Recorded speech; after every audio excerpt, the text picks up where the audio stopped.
Mauryan empire की बात करके कह रहा है, which came to envelop much of the subcontinent except for the deep south, and thus ये कह रहा है for the first time in history encouraged the idea of India as a political entity confirming with the geography of South Asia। यानी महाराज अशोक के समय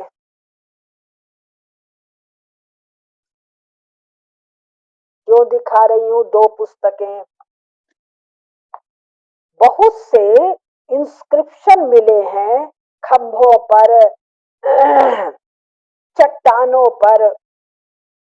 तो इन लोगों ने कहा ये सारे इंस्क्रिप्शन है तो एक ही राजा के, लेकिन वो राजा अशोक है आज से 2500 साल पहले। तो ये कह रहे हैं उसका जो राज्य है वो है भारत। तो भाई ये दो किताब और ऐसे 20 और किताब में वर्णन है अशोक के एडिक्ट्स कहाँ कहाँ मिले। तो जिसको वर्तमान में ग्रीस कहते हो, जो स्वयं को आज की तारीख में एलेनिक रिपब्लिक कहता है, जिसमें बेहूदे में आगे में एच भी जुटा हुआ है, एच साइलेंट है। एलेनिक एल वंश के हैं, एल वंश के हैं इसलिए एलेनिक। तो वर्तमान ग्रीस यानी ईरान भी नहीं, इराक भी नहीं, लेबनान, जॉर्डन, कुवैत, आए बाएं शाएं कुछ नहीं। भारत ग्रीस से लेकर इधर पश्चिम में, पूरब में, जिसको वर्तमान चीन कहते हो वहां नहीं, जो पुरनका चीन था, वेनसोंग 7वीं शताब्दी, उस चीन तक सम्राट अशोक की एडिक्ट्स मिले हैं, शिलालेख और स्तंभलेख मिले हैं। यानी 2012 में अमेरिका का कूटनैतिक विदेश विभाग भावी संभावनाओं पर विचार करने के लिए बता रहा है भारत क्या है। वर्तमान चीन जो है इसमें तिब्बत तो आप लोग को पता है 1947 के बाद गया, 1956 मतलब गया तो था ही नहीं, डिफैक्टो कंट्रोल करवाया कम्युनिस्ट पार्टी का जवाहरलाल नेहरू। इस पर मेरे 3 भाषण भारतीय धरोहर पर है, मैं फिर इस पर दे दूंगी। अब जाड़े भर यही काम करूंगी। जिसको सिक्योंग कहते हैं उस पर भारत की सेना बैठी हुई है। कब तक? सन मुझे नहीं याद आ रहा है, शायद 1956 या 58 कुछ या 59 सन है। 47 से कई साल बाद तक नेहरू ने उसको दे दिया, तेरे बाप का था। खैर उसके आगे जब जाते हैं तब पैसिफिक महासागर के किनारे चीन है, वहां पर अशोक महाराज अशोक की शिलालेख मिले हैं। संपूर्ण एशिया हमको कौन बता रहा है? आरएसएस वाले नहीं, यूनिवर्सिटी वाले नहीं, यूजीसी वाले नहीं, जेएनयू दिल्ली यूनिवर्सिटी नहीं, काशी हिंदू विश्वविद्यालय नहीं, मीडिया अकेडमिया कोईयो नहीं, विदेश विभाग नहीं, हमको बता रहा है जॉन कैपलान। क्यों बता रहा है? 2025 first in the beginning of 21st century India's aspiration for great power status. मैंने बार बार कहा है 2029 तक ये सब होने जा रहा है, वही मैं बता रही हूँ। भारत अखंड होने जा रहा है। अखंड का मतलब पाकिस्तान बांग्लादेश नहीं, एक टुकड़ा ले लो वो टुकड़ा ले लो, ये संपूर्ण क्षेत्र। तो स्वाभाविक है ये एक पॉलिटिकल एंटिटी के रूप में नहीं आएगा, ये कुछ यूरोपियन यूनियन के रूप में आएगा, जैसे पहले सार्क बना था और दुनिया भर के ऑर्गेनाइजेशन बनते उस रूप में आएगा। अभी हम केवल इस पर चल रहे हैं। फिर ये चंद्रगुप्त को याद करते हुए कह रहा है, Chandragupta adviser might have been one Kautilya who penned a political classic Arthashastra. American strategist जो अर्थशास्त्र को याद कर रहा है, भारत की सीमाओं का स्मरण। अच्छा, which shows how a conqueror can create an empire, etc., etc. Because holding such an immense subcontinental empire, because holding such an immense subcontinental empire together was difficult, Kautilya believed in complex alliance networks and in benevolence towards the conquered whose way of life should be preserved. तू हमको क्या बता रहा है? मेरे पास तो हम ये भी तो लेके बैठे हैं। ये आज से 5000 साल पहले है। एक मिनट इसका हम ये देखिए ये महाभारत का तृतीय खंड है। तृतीय खंड का नवम अध्याय। नवम अध्याय किसका है? ये शायद जम्बू विनिर्माण पर्व का है। पृष्ठ संख्या 600। भारतवर्ष की नदियों, देशों तथा जनपदों के नाम। श्लोक संख्या 38 से लेकर श्लोक संख्या 70 तक, यानी पृष्ठ संख्या 602 से 603 तक भारत के जनपदों का नाम बताया गया है। क्यों? महाराज धृतराष्ट्र पूछ रहे हैं संजय से, हे संजय, युद्ध प्रारंभ होने वाला है, मुझे बताओ कहाँ कहाँ से सेनाएं आई हैं, वगैरह वगैरह, और दुनिया भर की बातें। उसमें संजय महाराज धृतराष्ट्र को ये कथा सुना रहे हैं। तो इसमें करीब 250 से ज्यादा 256 जनपदों की बात हो रही है। कब? 5000 साल पहले। ये 21वीं शताब्दी में याद कर रहे हैं किसको? अशोक को। यानी आज से 2500 साल पहले भारत क्या है। अब रुकिए,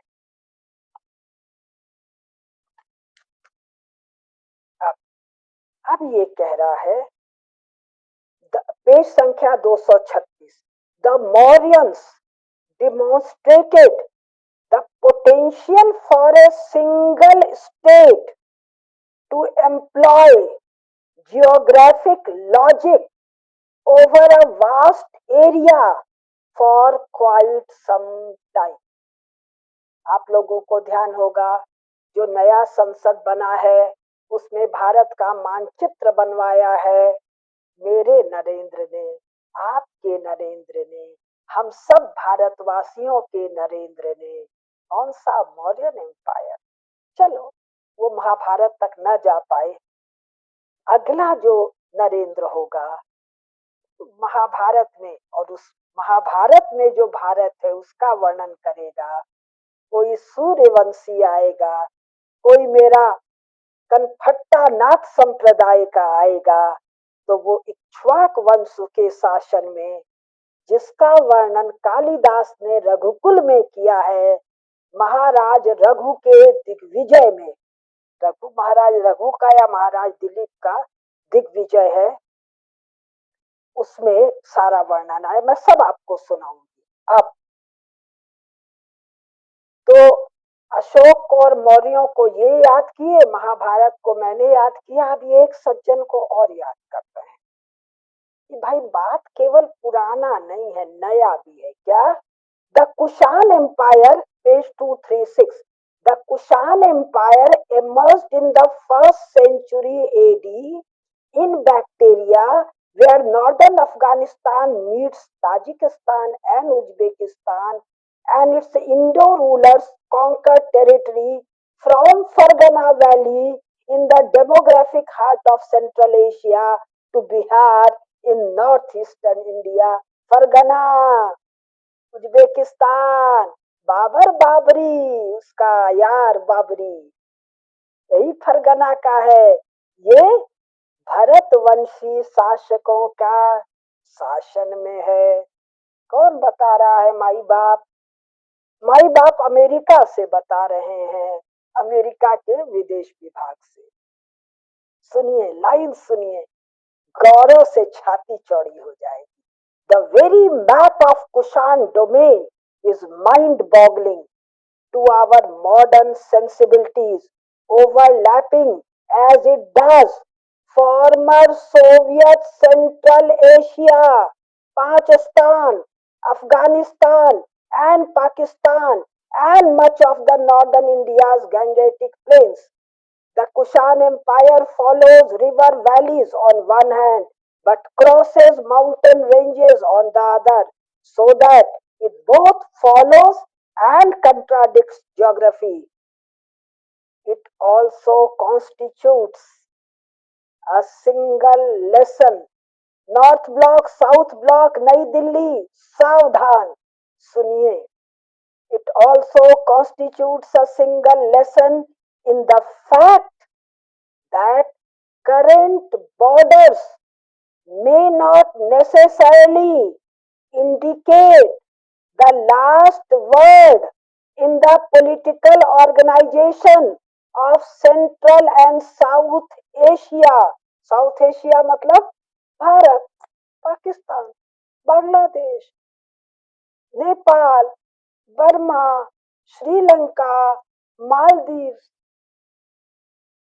तिब्बत, सीक्योन, इतने पे रुक जाते। और सेंट्रल एशिया, पाकिस्तान, तिब्बत और सीक्योंग, अभी यूक्रेन की कथा पर आ रहे हैं। इसके बाद मैं इसको रोक रही हूँ। इस पर मैं इस अध्याय पर एक पूरा अलग से वार्ता करूँ, इसको रोक आप। तो ये कब आए? अशोक और उसके बाद Kushan empire, first century AD, Hiuen Tsang, 7th century AD, 7वीं शताब्दी।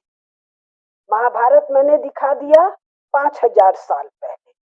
इसके इसी पर ये नक्शा, सब आप लोग को गूगल पर सब मिल जाएगा, और नहीं तो मैं तो जितना सुना सकती हूँ सुना रही हूँ। इसमें वेन सॉन्ग वर्णन कर रहा है कि मैं जा रहा हूँ, बता रही, बहुत सुंदर है।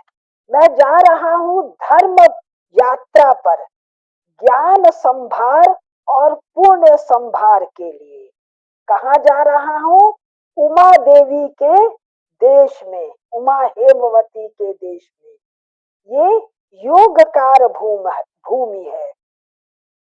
तो ये बताता है कि मैं बच्चा हूँ, फिर मैं बड़ा हुआ, फिर मैंने तय किया कि मैं भारत जाऊं, भारत जाके वहां से पुस्तकें लाऊं, क्योंकि यहाँ जो पुस्तकें हैं बौद्ध धर्म के बारे में वो काफी गड़बड़ शड़बड़ हो गई हैं, मतलब जो भी हो गई हैं, मिलजुल गई हैं, तो शुद्ध पुस्तकें मैं लेके आऊं। तो कह रहा है चीन का नाम चीन नहीं है, अभी नाम याद आएगा मैं बताऊंगी, कि यहाँ की बॉर्डर क्रॉस करने का सख्त मनाही है, क्योंकि भयंकर आफत मचा हुआ है। लेकिन मैंने तय कर लिया कि मैं तो भारत जाऊंगा, तो मैं चोरी छिप के ऐसे ऐसे गया।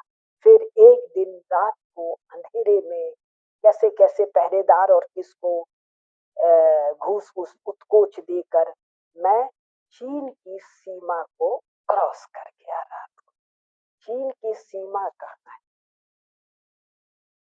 ये देख रहे हैं? ये निशान लाल रंग का लगा हुआ है, उस पर लिखा हुआ है शगान चगान झगान, CHANGAN। एकदम पैसिफिक सी की तरफ। गांसू भी नहीं है इसमें, गांसू कॉरिडोर, सिक्योर का सवाल ही नहीं है, और तिब्बत उब्बत का तो सवाल ही। और ये बता रहा है यहाँ से यहाँ तक लगातार कौन कौन से भारतीय राजा हैं और क्या क्या है। फिर वो कहता है मैं भारत आया शायद काशी में, पेज नंबर निशान नहीं लगा पाई हूँ मैं, वो सब सुना दूंगी। कि वहां मैं गया तो लोग पूछे कहाँ से आए हो, तो मैंने कहा दुनिया के एकदम उस पार, समुद्र के पास एक मतलब ऐसा जगह, वहां से मैं आया हूँ। मैं इस जन्म में और अधिक पुण्य करूंगा, जिससे कि मैं धर्म भूमि योग भूमि भारत में मेरा जन्म हो। तो महाभारत 5000 साल पहले, रॉबर्ट कैप्लन 2300 साल पहले, और first century AD Kushan, 7th century AD ये। अब इसके बाद वो पुस्तक नहीं है मेरे हाथ में, पाल वंश की, बंगाल के पाल वंश के जो राजा हैं 12वीं शताब्दी, इनका साम्राज्य इस पूरे क्षेत्र में है जिस क्षेत्र की हम लोग चर्चा कर रहे हैं।